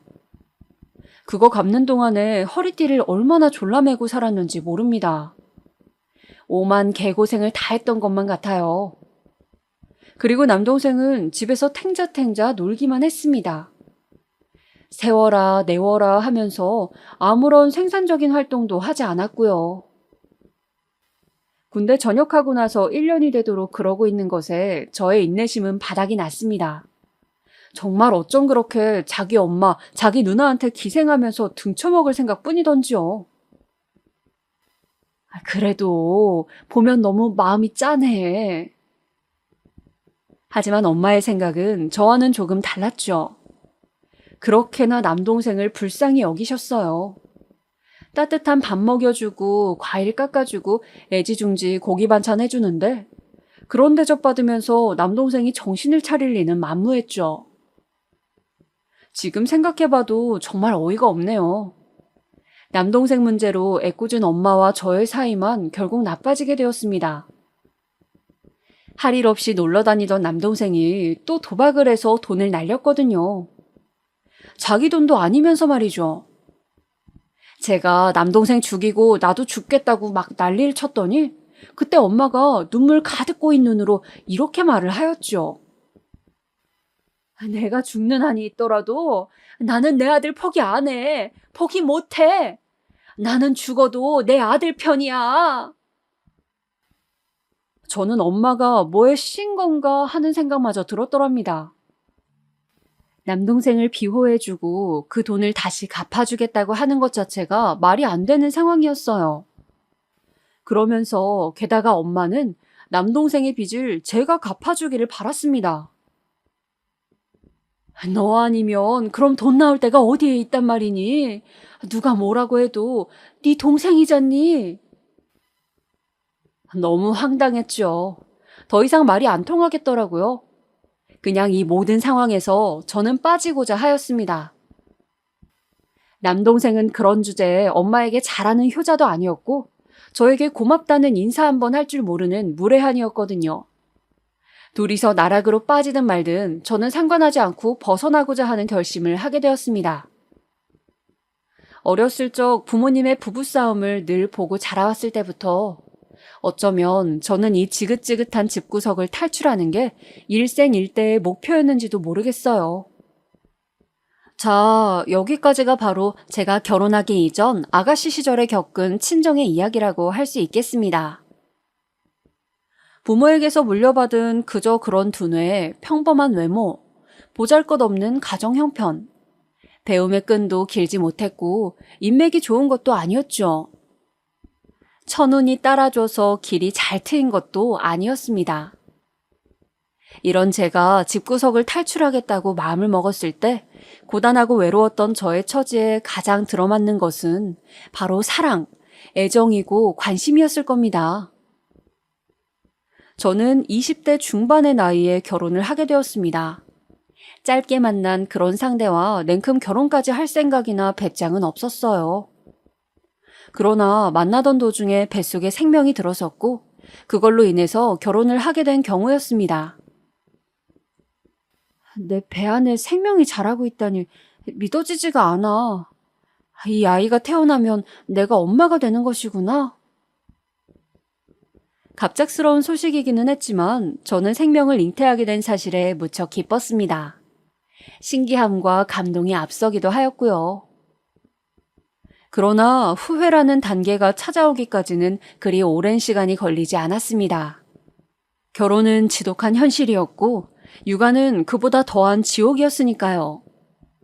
애초에 결혼이나 출산, 육아를 생각하고 연애를 시작했던 게 아니었기 때문에 더욱 그랬던 것 같아요. 모든 상황이 저에게 낯설었습니다. 남편은 이남 집안의 차남이었고요. 그 장남, 그러니까 저에게는 아주버님이 살짝 개차반 같은 스타일이었어요. 그 당시에도 저는 그렇게 느꼈습니다. 그래서인지 시부모님은 두 분 다 차남인 제 남편을 더 아끼시고 가까이 하시는 게 보였습니다. 아주버님은 당시에 아직 미혼이셨죠. 하지만 어디까지나 아주버님에 비해서 사람이 괜찮았다 뿐이지 남편도 썩 그렇게까지 좋은 사람은 아니었더라고요. 제가 주인공이 되어서 제 마음대로 적어보는 사연이니까 솔직하게 밝혀보자면 첫 아이를 낳고 나서부터 저는 바로 후회를 하였습니다. 이런 남자일 줄 알았다면 내가 만나지 말았을 것을. 내 발등을 내가 찍었구나. 집구석을 탈출하는데 급급해서 엄마와 남동생의 꼴을 보기 싫다는 생각에 사로잡혀서 내가 모든 걸 서둘러 버렸고 스스로 그르쳐버렸구나. 하루가 다르게 커가면서 예쁜 짓을 해대는 아기를 보면 마음이 스르르 풀어졌고 힘을 낼 수 있었지만 육아에 별 도움도 되지 않고 심적으로 기댈 수도 없는 남편의 존재를 느낄 때면 서러움이 밀려들었습니다. 저 스스로 걸려들어온 길이었으니 누구의 탓도 할 수 없다는 것이 당시로서는 가장 괴로웠던 것 같네요. 저에게 먼저 다가와서 구애를 했던 쪽이 남편이었습니다. 제가 마음에 든다면서 열렬한 고백 행진을 이어갔고요. 남편이 객관적으로 잘생기고 훌륭한 외모는 아니었습니다만 사람의 인상이라는 것이 괜찮았어요. 목소리가 좋은 편이었고 웃을 때면 특히 인매가 시원시원해서 제 눈길을 사로잡았습니다. 솔직히 저 좋다고 따라다니는 게 싫지만은 않았죠. 왜냐하면 저는 태어나서 누군가의 그런 일방적인 관심이나 애정을 받아본 경험이 그때가 처음이었거든요. 생소하면서도 신기했던 것이죠. 그리고 저는 아주 어렸을 때부터 아버지에 대한 좋지 않은 기억들을 안고 있었기 때문에 게다가 남동생도 머리가 커지면서부터 사람 구실을 제대로 못했었으니까요. 그래서인지 저는 남자라는 존재에 대한 기대치가 굉장히 낮은 사람이었습니다. 이랬던 저였기 때문에 누가 저에게 조금만 다정하게 굴어도 그게 엄청 대단해 보였던 것 같아요. 남편이 세상에서 가장 다정하고 착하고 매너 좋고 멋있는 사람으로 느껴졌던 것이었죠. 시댁도 집안이 썩 그렇게 잘 살지는 않았어요. 그래도 저희 친정에 비하자면요, 아주 여유로운 편이었지만요. 제가 결혼 초기부터 남편에게 실망을 하고 결혼 생활에 회의감을 겪게 된 이유가 정확히 있었습니다. 바로 시아버지와 2달을 같이 지내게 되었던 바로 그 시기 때문이었죠. 당시에 시어머니의 절친한 고향 친구분께서 낙상 사고를 당해 거동이 어렵게 되셨어요. 워낙 막역해서 친자매 같은 사이라고 하셨고요. 저희 결혼식 때도 그분이 참석하셔서 많이 축하해 주셔서 축의금도 많이 내셨던 것으로 저도 알고 있었습니다. 그러신 분이 갑자기 다쳤다는데 거기 가족들의 상황이 마침 여의치 않았었나 봐요. 아무튼 그래서 시어머니께서 당장에 그분께 가서 간병인을 자처하시게 되었습니다. 그런데 참 황당하게도 시어머니께서 고향 친구분의 간병을 떠나신 바로 그날에 시아버지께서 다리를 삐셨다는 거예요. 한쪽 발목을 접지르셨는데 심각한 건 아니었지만 그래도 혼자 병원 다니시면서 지내실 정도는 아니었던 것이죠. 그래서 저희 집으로 와서 지내시게 되었어요. 아니, 차라리 손을 다치신 거라면 몰라. 굳이 발목 좀 삐신 것 가지고 혼자 못 지내신다는 게 말이 되는 이야기야? 저는 너무 어이가 없어서 남편에게 따져 물었습니다. 아이 보는 것만 해도 가뜩이나 초보 엄마인데다가 주변에 도움 구할 때도 마땅치 않아서 늘 하루하루가 육아 전쟁이었는데 시아버지까지 여기에 추가가 된다뇨. 눈앞이 깜깜해졌죠. 그리고 그 결정에 저의 의사가 들어가 있지 않다는 점에서 조금 화도 났었고요.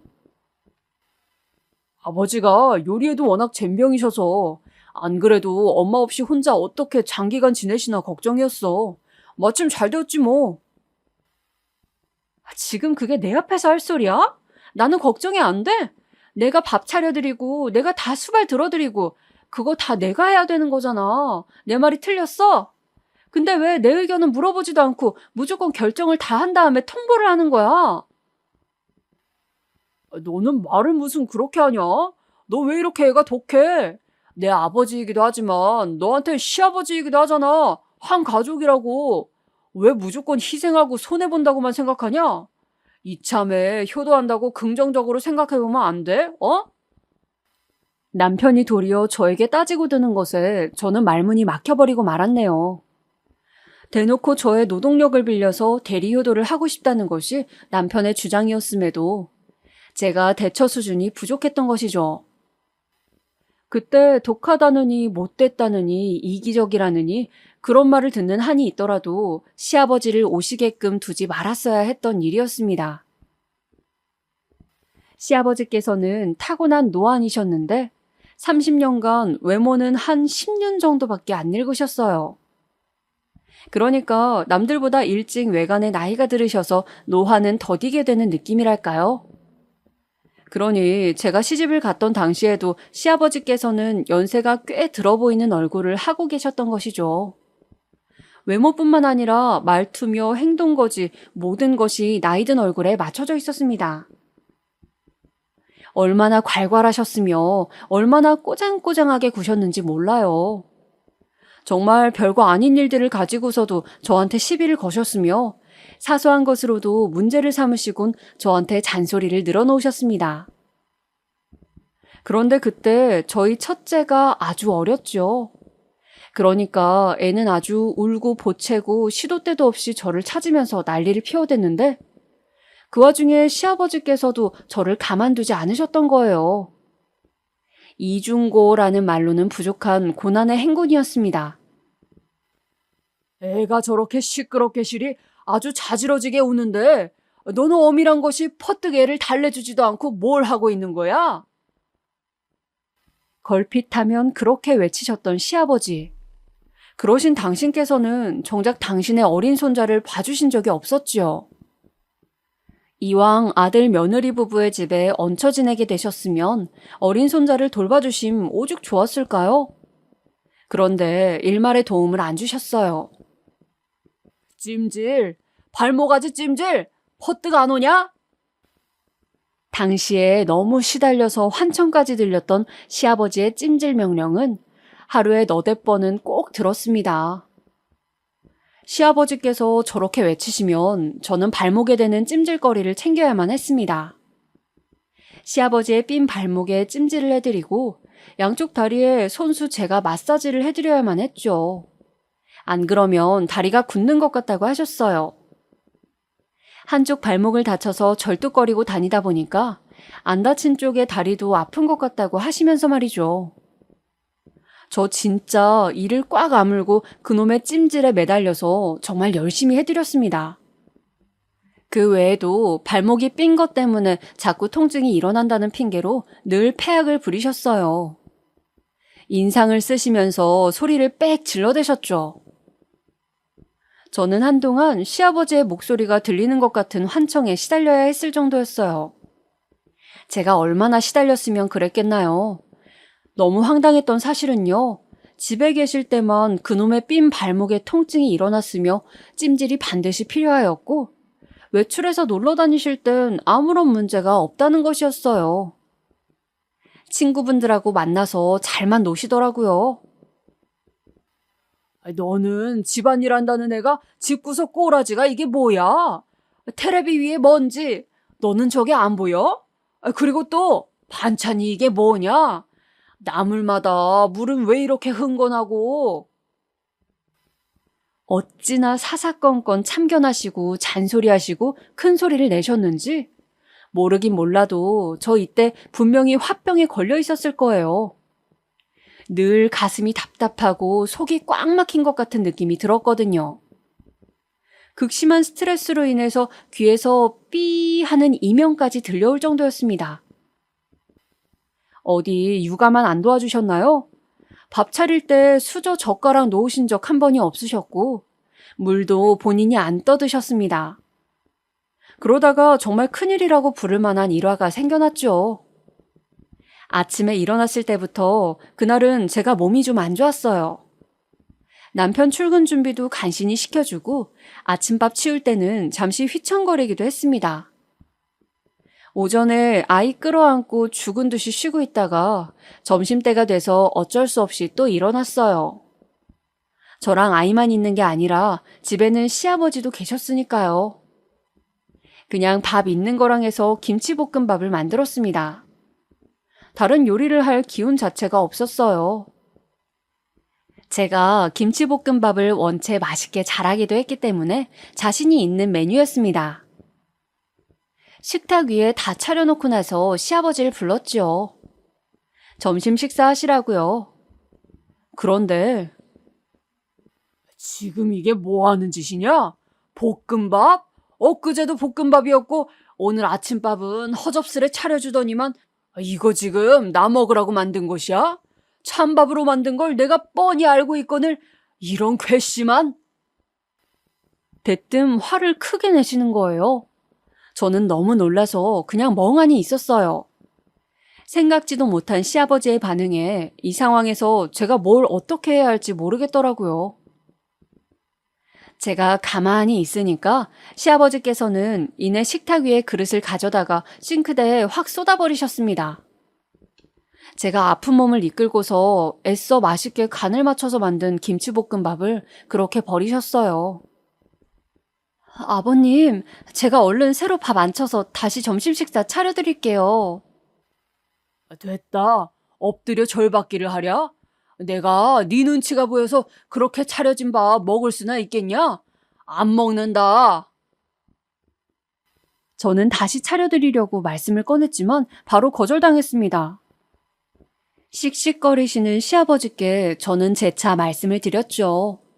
따뜻한 밥 새로 지어서 반찬하고 점심 차려드리겠다고요. 하지만 시아버지께서는 완강하셨어요. 절대로 안 드실 거래요. 저를 세게 노려보시더니 방으로 들어가 버리셨습니다. 아휴, 몸도 안 좋고 진짜 힘이 쭉 빠져서 멍하게 식탁에 앉아있다가 문득 아이 생각이 났죠. 애 밥은 먹여야 하잖아요. 물김치에 밥을 말아줬는데 계란 반찬을 찾더라고요.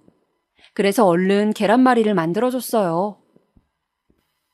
그런데 만드는 사이에 아이는 또 물김치에 만 밥을 장난치면서 호로록 많이 먹어버렸습니다. 그래서 계란말이는 2점만 먹고 말았어요.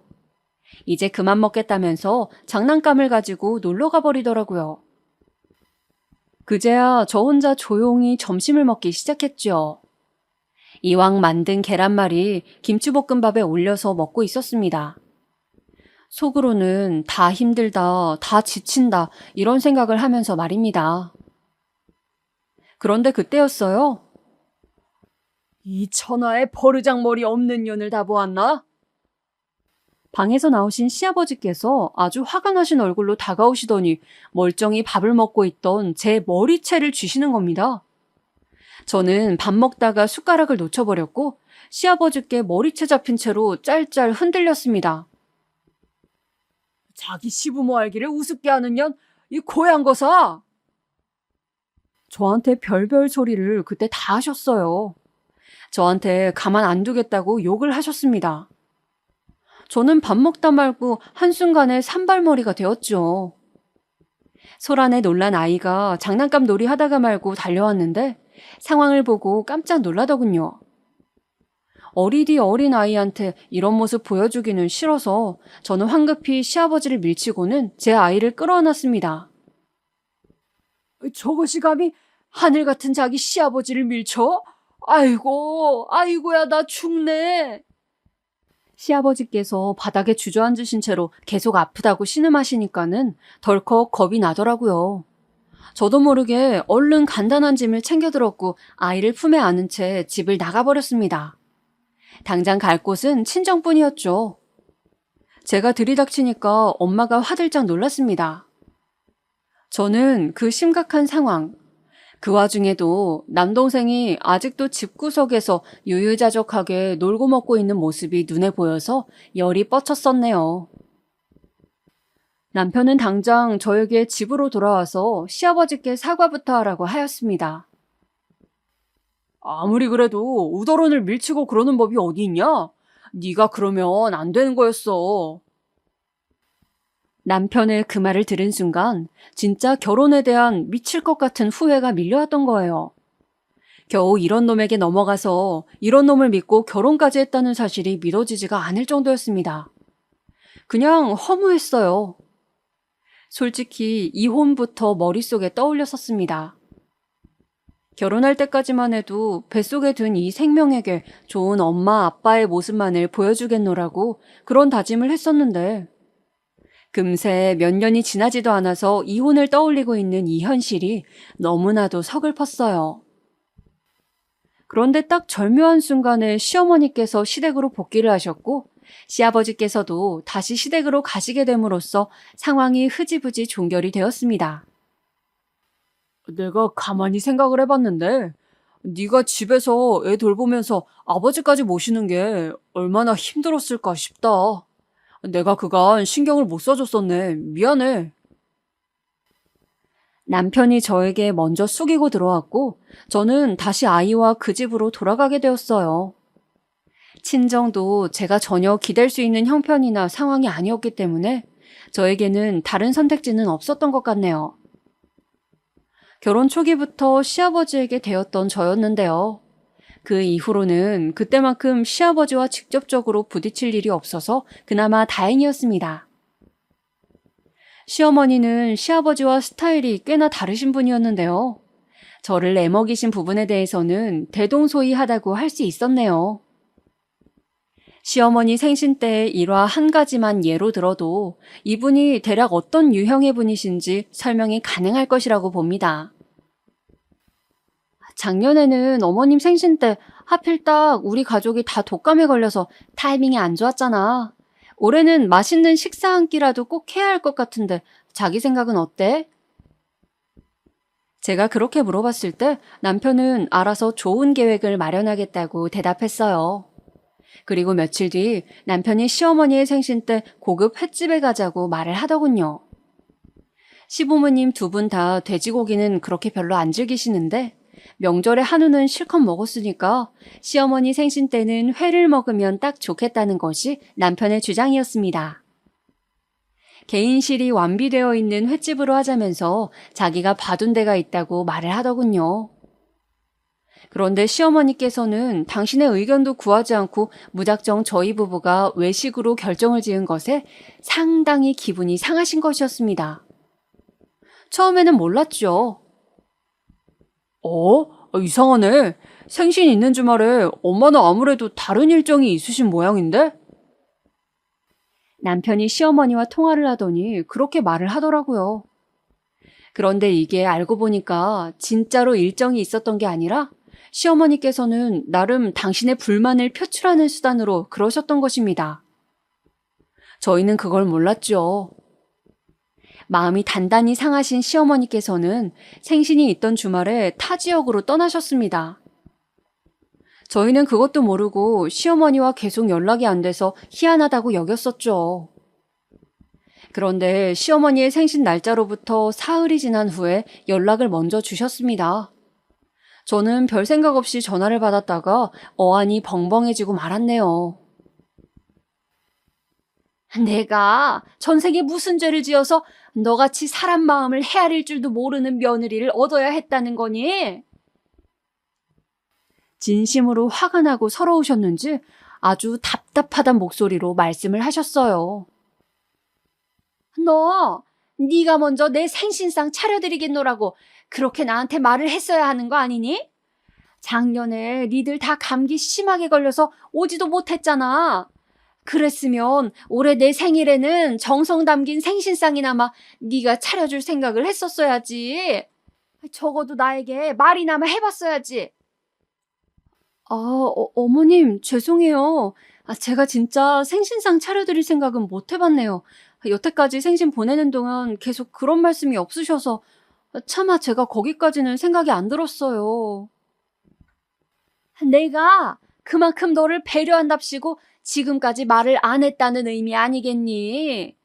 누군들 며느리한테서 정성 담긴 생신상 안 받아보고 싶겠니?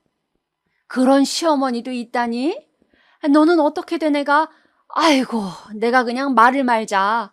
하기사 자기 부모 생신상도 안 차려본 애가 뭐를 알겠냐마는. 시어머니의 그 말씀, 마치 제가 도리를 하지 못하고 자라난 자식이라고 지적하시는 것 같아서 제 마음에 가시처럼 박혀왔습니다. 앞으로 내 생일 같은 중대사는 네가 나랑 직접 의논을 하도록 하자. 알겠니? 그리고 내가 이런 이야기들 너한테 한 거 너 내 아들한테는 말하지 말아라. 괜히 이런 얘기는 옮기는 거 아니야. 알겠니? 제가 무슨 앞뒤 꽉 막힌 사람도 아니었건만 그런 식으로 그날 말씀을 하셨어요. 만약 시어머니께서 저에게 며느리표 생신상을 받고 싶다 이렇게 말씀을 해주셨다면 저는 정확히 따라드렸겠죠. 왜 안 해드렸겠냐고요. 그런데 당신의 바람을 저를 비롯한 누구에게도 표출하지 않으신 채로 그저 생신상이 떡하니 차려지기만을 기다리신 건 정말 어이가 없는 일 아닌가요? 제가 독심술을 쓸 줄 아는 것도 아닌데 어떻게 그걸 알아맞힌단 말인가요? 제가 무슨 궁예라도 되나요? 시어머니께서는 앞으로 모든 일을 저와 직접 상의하고 싶고 이 과정에서 남편은 끼어들지 않았으면 하는 의견을 피력해 주셨습니다. 당신의 아들에게는 아무런 신경 쓸 거리도 주고 싶지 않으시단 뜻이었겠죠. 저의 시어머니 되시는 분은 바로 이런 분이셨습니다. 나름 각자의 개성이 대단하다고 할 수 있는 시부모님이셨죠. 결혼 초기부터 저에게 실망감을 안겨주었던 남편은 그럼 세월이 가면서 어떻게 되었냐고요? 청개구리로 진화했어요. 제가 분명히 이번 명절은 짧으니까 차 막히는 시간에는 엄청날 거라고 무조건 새벽같이 일찍 출발해야 한다고 남편한테 엄포를 놓았던 명절이었습니다. 장거리 운전하고 이동해야 하니까 그 전날에 술 많이 마시지 말라고 몇 번이고 신신당부를 하였습니다. 하지만 남편이란 청개구리는 술을 진탕 마신 채로 새벽에 돌아왔어요. 아침 해가 밝았지만 그 술이 어떻게 깰 수나 있었겠어요? 정말 억지로 깨우고 강제로 욕실에 쳐넣었습니다. 그렇게 씻고 옷을 차려입은 남편은 아직도 비몽사몽이었고 긴 장거리 운전은 제가 독박으로 운전대를 잡아야만 했습니다. 그 명절에 시댁에 갔을 때도 정말 가관이었죠. 시아버지께서 요구하시는 명절 음식이 정말 가짓수가 한두 가지가 아니었기 때문에 저는 진짜 시댁에 도착한 그 순간부터 숨도 못 쉬고 일을 했습니다. 기름 냄새에 찌들어가면서 그 오만 노동을 하는 동안 남편이란 청개구리는 방에서 퍼질러 자고 있었어요. 그런데 식사 시간이 되면 귀신같이 일어나서 먹더라고요. 맛있는 건 위주로만 쏙쏙 골라 먹었고요. 일을 벌이는 것보다 뒤처리가 훨씬 더 어렵다는 것, 주부님들이면 다 공감하시죠? 그 고된 뒷정리를 하는 동안 정말 진이 다 빠졌습니다. 남편이란 작자는 그때 코빼기도 안 비추었는데요. 드디어 뒷정리까지 다 마치고 나서 잔소리 한마디 해줄까 했더니만 마침 외출을 나가더군요. 친구들 만나러 간대요. 제가 이를 갈면서 그랬습니다. 그래, 알겠어. 다 알겠다고. 그러니까 오늘 술만 마시지 마. 제발 취해서 들어오지 말라고. 그러면 내일 일정 다 날아가는 거야. 알았지? 술 마시면 안 돼. 제가 입 아프게 말을 하였습니다. 그런데 인간의 탈을 쓴 청개구리 이놈은 제 말을 알아쳐듣지를 않았죠. 술이 떡이 돼서 돌아왔어요. 그 모습을 보고 시부모님 두 분 다 기야 마실 정도였습니다.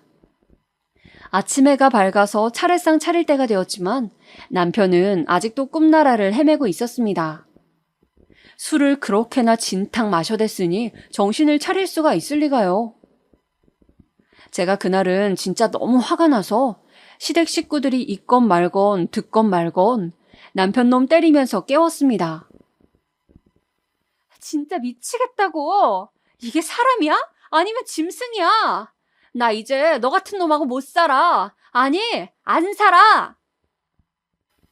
그제서야 놀라서는 부스스하게 눈을 뜨던 남편. 진짜 기가 막혔습니다. 무조건 남편을 비호하기만 하셨던 시부모님께서도 오죽하면 그날은 저에게 두드려 맞는 남편의 모습을 보고도 헉 저걸 어째 하시는 표정만 지으실 뿐 차마 안 말리시더라고요. 시아버지께서는 차례상 앞에서 여자가 큰 소리 내는 거 아니라면서 잔소리를 하시긴 하셨지만 눈치로 보아하건대 남편의 작태에 분명히 착잡해 하시는 게 틀림없었습니다. 이런 청개구리도 제 남편이라고, 제 아이의 아빠라고 열심히 데리고 같이 살았습니다. 하지만 남편의 명은 남들보다 많이 짧았습니다. 오랜만에 만난다는 친구 2명하고 낚시 여행을 갔다가 2번 다시는 가족의 곁으로 돌아오지 못했습니다. 남편과 한 명은 현장에서 숨을 거두었고 운전을 했던 한 명은 목숨은 건졌지만 몸에 큰 장애를 얻게 되었어요. 죄송합니다. 제가 운전을 똑바로 못해서 그렇게 되었습니다. 죄송합니다. 크게 다친 몸을 이끌고도 그분은 직접 사과를 하러 오셨었죠. 마주오던 음주운전 차량 때문에 그렇게 된 것을 어떻게 그분의 탓으로 돌릴 수 있었을까요? 그러나 원망 속에서 저는 차마 그분에게 아니다, 괜찮다 이런 대답을 해주지는 못했습니다.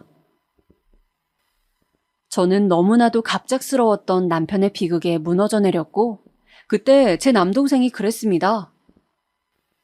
저기 누나, 그럼 혹시 보험금은 얼마나 나오는 거야? 이놈 새끼는 영영 사람 되기는 글렀다 싶었습니다. 이런 녀석을 포기 못하는 엄마에게도 할 말이 없었어요. 그 지치고 힘든 상황에서 저에게 묵묵한 위로를 보내준 존재, 그건 바로 정말 의외이게도 시부모님이셨습니다.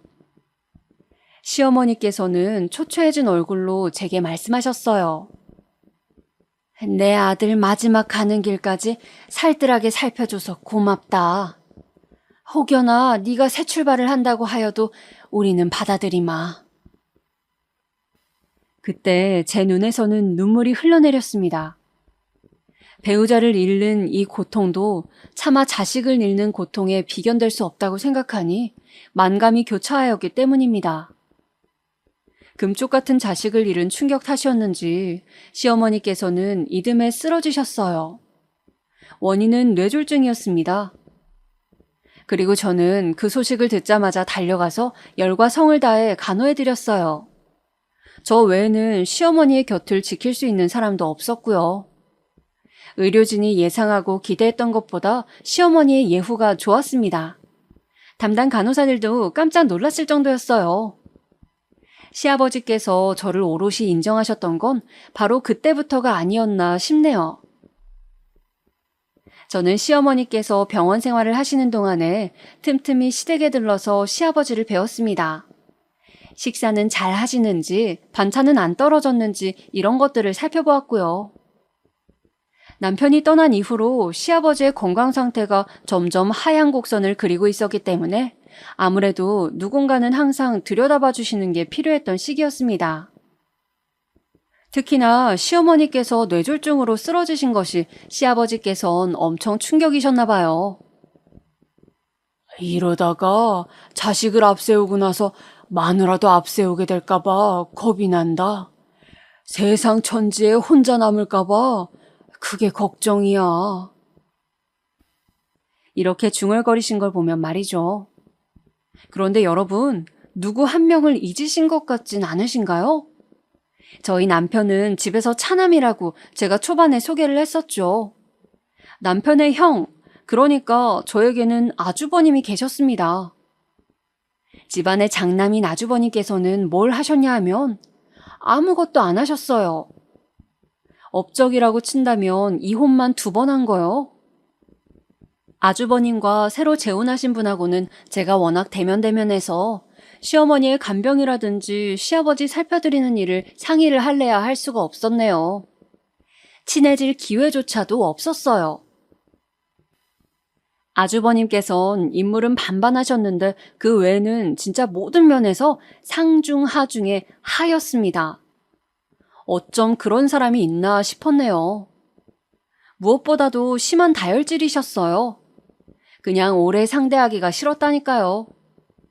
짧은 대화를 하는 건 괜찮았죠. 안부나 잠깐씩 묻는 정도요. 그런데 대화가 길어지고 나면 꼭 안 좋은 소리를 듣게 되었습니다. 워낙 입이 험해서 욕도 잘하셨고요. 제 생각에는 멀쩡한 가죽만 보고 여자들이 혹했다가 내면을 알게 된 순간 이별을 고하는 것 같았습니다.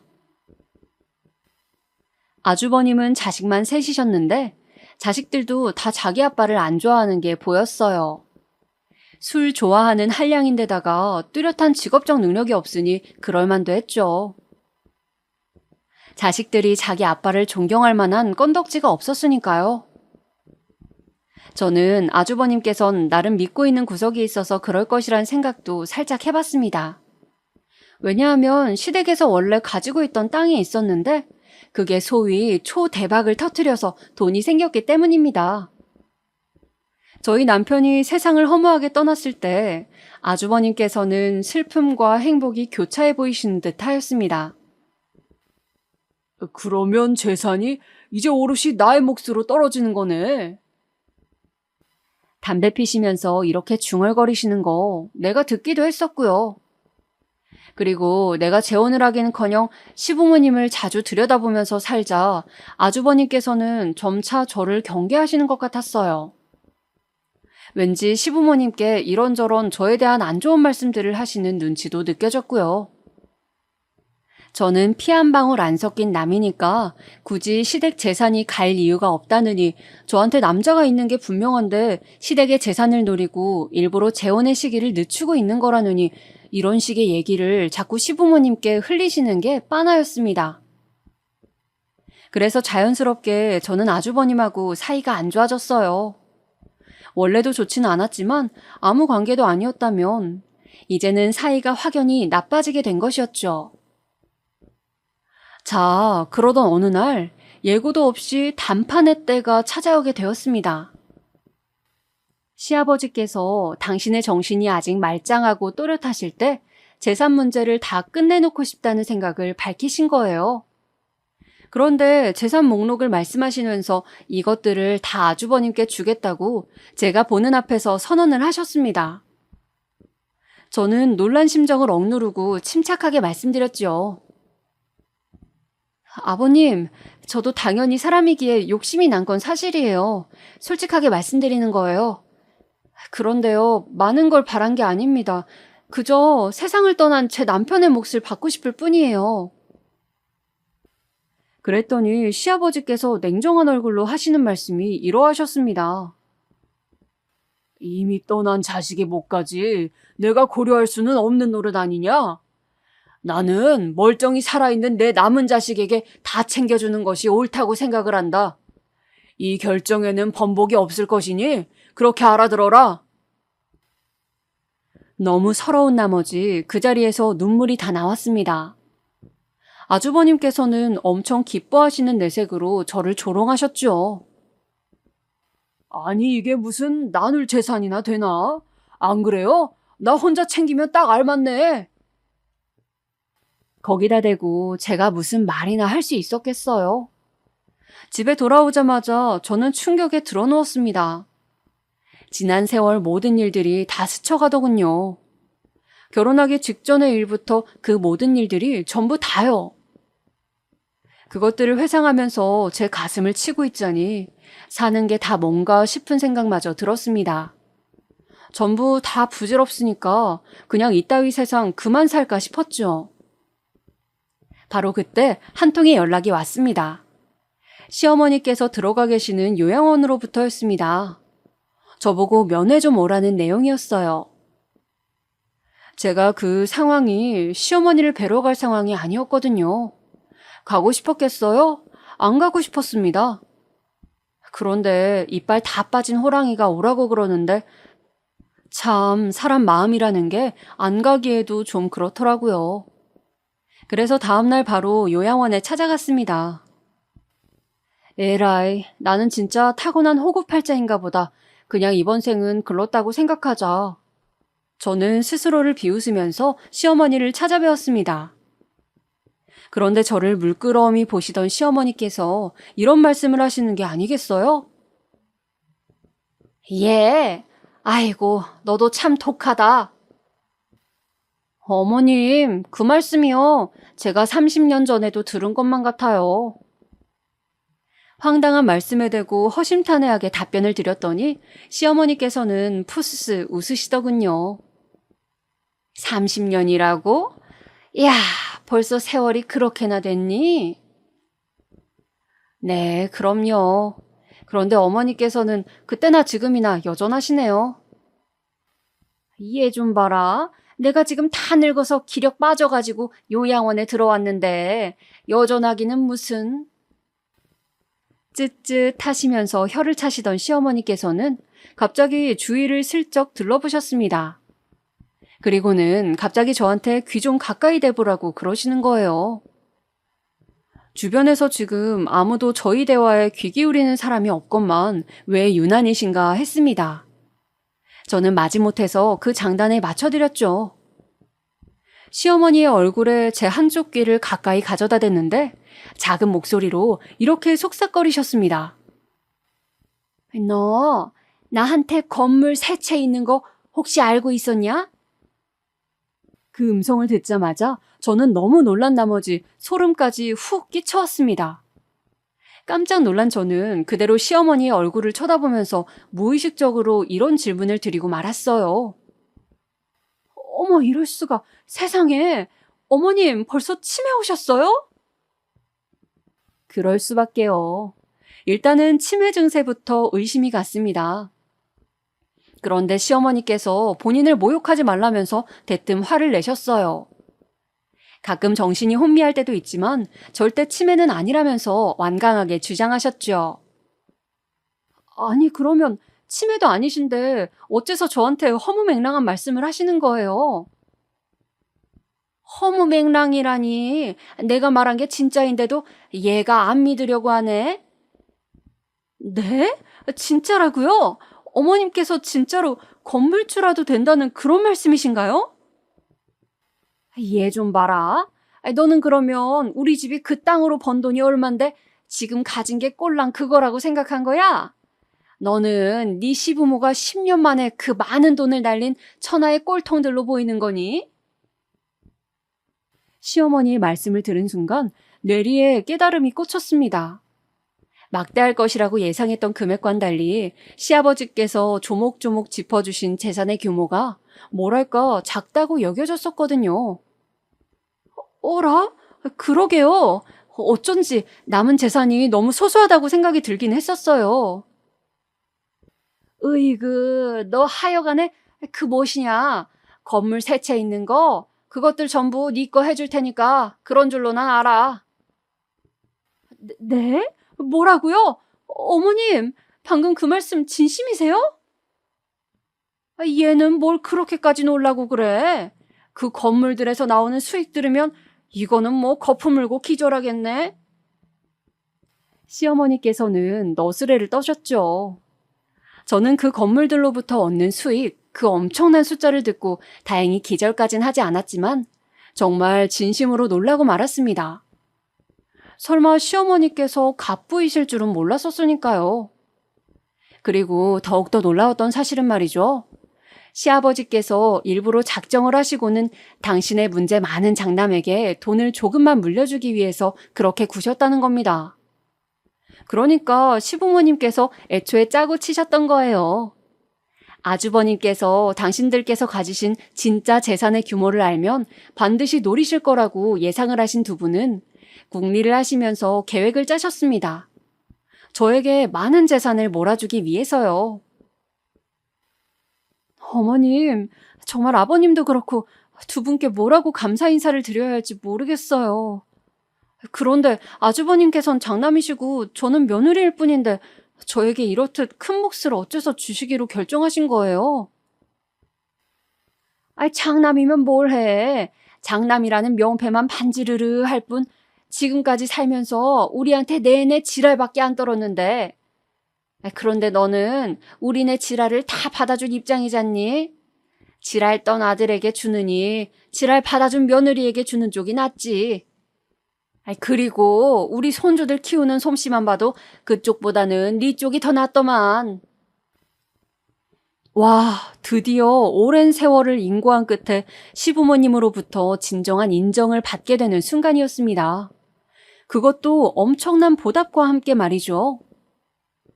아주버님네 애들은 부전자전임을 증명하는 것인지 저랑 전혀 친하거나 가깝지는 않았지만 딱 봐도 싸가지가 바가지였습니다. 그래서 시부모님께서도 저희 애들을 솔직히 더 예뻐하시는 것 같긴 했어요. 인생사 새옹지마라더니 말입니다. 그렇게나 짙은 후회 속에서 끼워졌던, 잘못 끼워진 줄로만 알았던 첫 단추가 종국에는 황금 단추로 변신하게 될 줄 그 누가 감히 상상이나 했을까요? 맹세컨대 당사자인 저는 전혀 예측하지 못했답니다.